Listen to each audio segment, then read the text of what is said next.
Assalamualaikum warahmatullahi wabarakatuh. Balik barengan sama gue Taufik Nubo. Yuk, hari ini kita bahas 5 alasan kenapa Realme 10 pantas dibeli, dan juga 1 alasan kenapa mungkin lo pengen nahan beli handphone yang satu ini.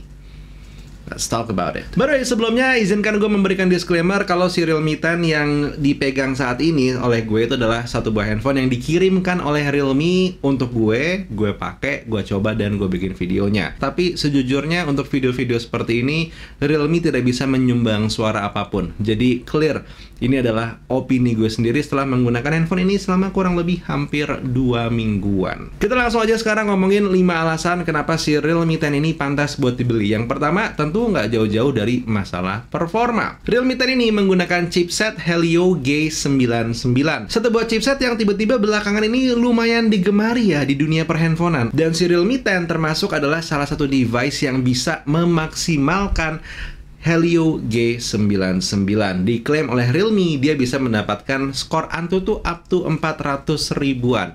Benar, orang-orang mungkin bilang apalah artinya Antutu, Taufik, gitu kan. Tapi pada faktanya banyak yang masih menunggu-nunggu angka itu.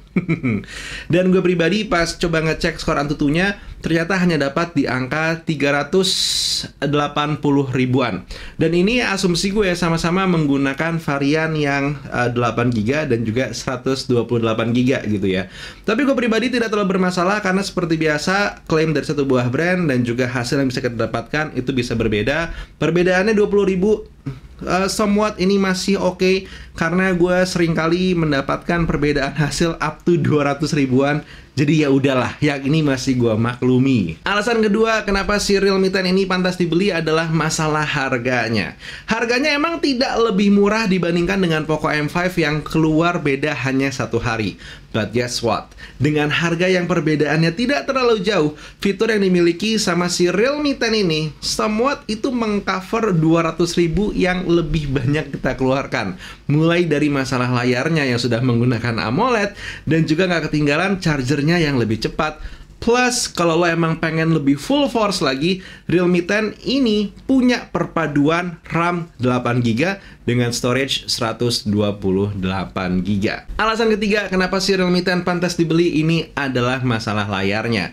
Benar, refresh rate-nya ini masih di 90Hz, but at least lo bisa mendapatkan panel AMOLED di 90Hz itu. Dan kalau ada yang bertanya apakah AMOLED tapi always on display-nya hadir atau enggak, jawabannya adalah hadir. Apakah dia suka mati always on display-nya? Tergantung lo set seperti apa. Apakah memang berjalan all day atau lo schedule. Alasan ketiga, alasan kenapa Realme 10 pantas dibeli itu adalah masalah charging speed-nya. Lumayan banget karena baterainya ada 5000 mAh dengan charging speed 33 watt. Data yang gue punya untuk nge-charge dari 8 ke 100% itu memerlukan waktu sekitar 1 jam 20 menit.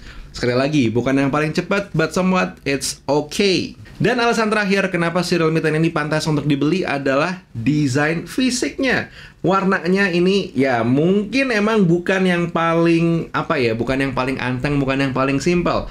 Tapi hitungannya cukup menarik, dan yang nggak kalah menarik adalah desain kameranya. Yang ini emang sepertinya tahun 2022 ini semakin digemari ya. Gue pengen kasih satu alasan bonus, yaitu adalah masalah performa kameranya. Walaupun handphone ini emang jatuhnya hanya one camera phone, karena yang kamera keduanya gitu aja gitu ya.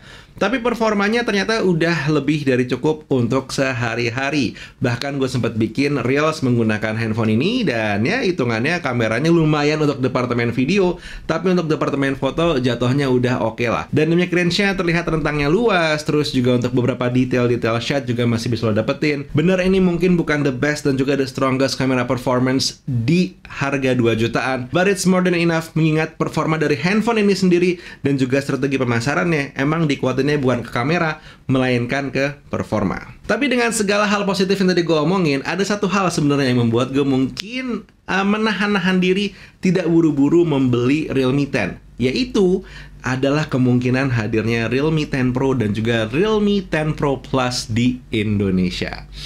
Ya, tapi ada satu hal yang harus diingat ya, ini harganya starts dari 2 jutaan. Untuk yang seri Pro dan juga Pro Plus, harganya minimal itu 3 juta. Jadi ya, ini balik ke kantong masing-masing. Apakah rela mengeluarkan uang segitu untuk handphone atau enggak? Silahkan jawab lah. Tapi in the meantime, kalau lo cari performa handphone yang udah oke di angka 2 jutaan, this one is actually good. Nggak percaya? Coba beli sendiri. Buat sekarang Taufik Nobo undur diri. Assalamualaikum warahmatullahi wabarakatuh. Bye!